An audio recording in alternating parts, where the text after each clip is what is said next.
I'm Jerry Ashton. I have a company called CFO Advisors, so what's left of it. And CFO Advisors was created on the basis of my antipathy towards the collection agencies and the collection industry.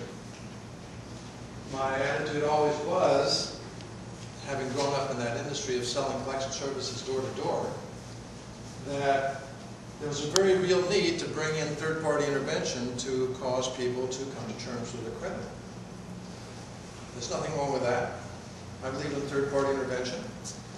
I believe in rabbis. I believe in marriage counselors. So third-party intervention is a good idea, but in that industry it's always been something that was less than pleasant. The bill collector. Who wants to talk to a bill collector? Bill collectors don't even want to talk to bill collectors. It's a tough industry, and it's an industry in which there's a lot of pain. So when I first entered into this industry, and I saw how what I sold was bringing money back to my client who's the creditor, and I liked it because at that point it was a letter service, and the letter said, please pay the money, and some people did. But then if they didn't pay on the letters, then it ended up on the desk of somebody called the hardcore collector. Now back in those days, this was right after 1978's Fair Debt Collection Practices Act, 1977, which regulated the way that the industry collected debt, or attempted to.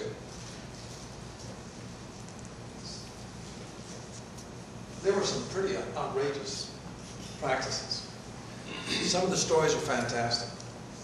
Stories of bill collectors going to somebody's front door with a gasoline can of gasoline and matches and standing there.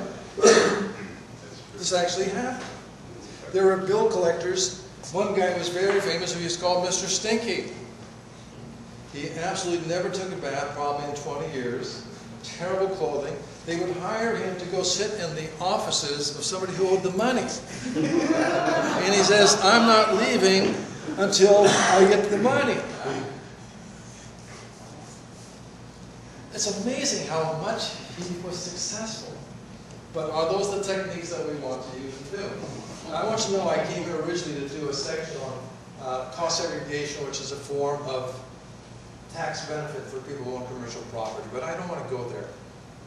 I want to talk about something else. I want to talk about a book I'm writing, a book which I've entitled, Forgive Us Our Debtors.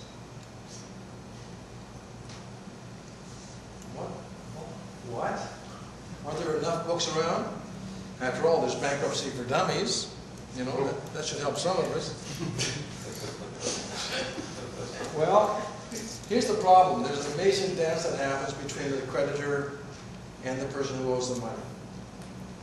Everybody loves to sell things, but then again, you got to collect them. I think that collections is the second oldest profession. You know? It's one thing to sell it. It's another thing to get your money for it. So, down through time, various things have been done in order to get people to pay the money that's owed. And as you already heard from me, I'm not a fan of most of the tactics. So I got this concept of a book called Forgive Us Our Debtors.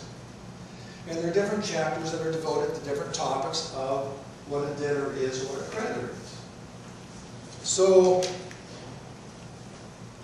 one of the chapters is entitled IRS and the Mafia, which is nicer.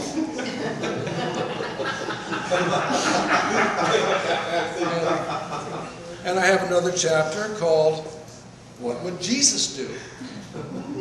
Or Buddha, or Muhammad, because as you know, all the great religions have looked at money and how money is treated, how debtors are treated. You take a look at history, you take a look at the politics of debt. Remember the poorhouses?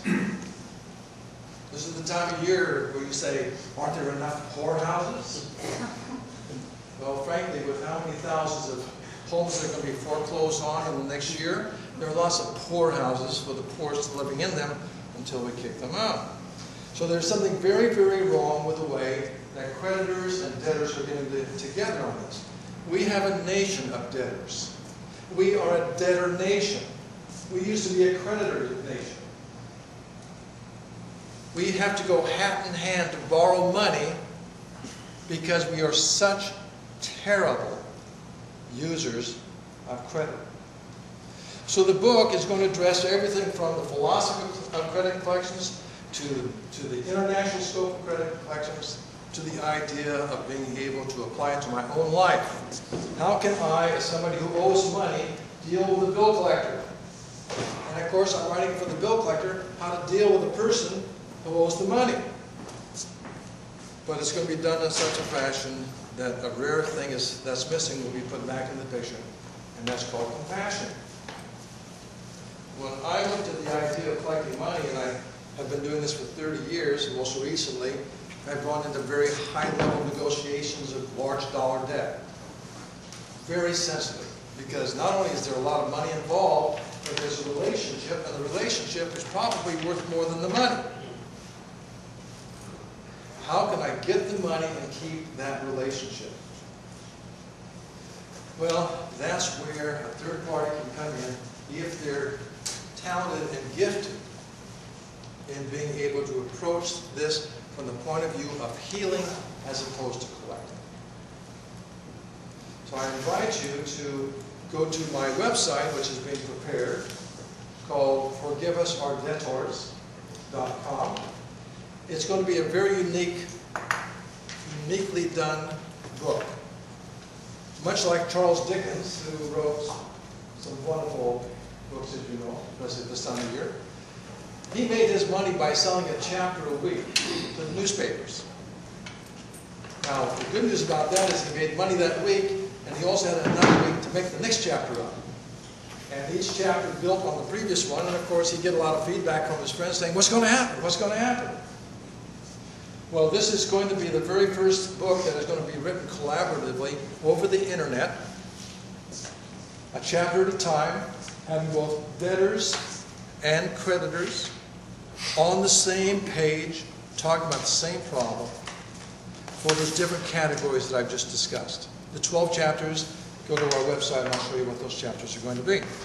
So what happens is every week it's going to pop out a new chapter, and at the end of 12 weeks, it'll be ready for publication. By that time, I might even have a fan base. By that time, I might even have contributors. By that time, I might even have sponsors. Who knows? All I know, a chapter at a time, a week at a time, forgive us our debtors. Thank you so much.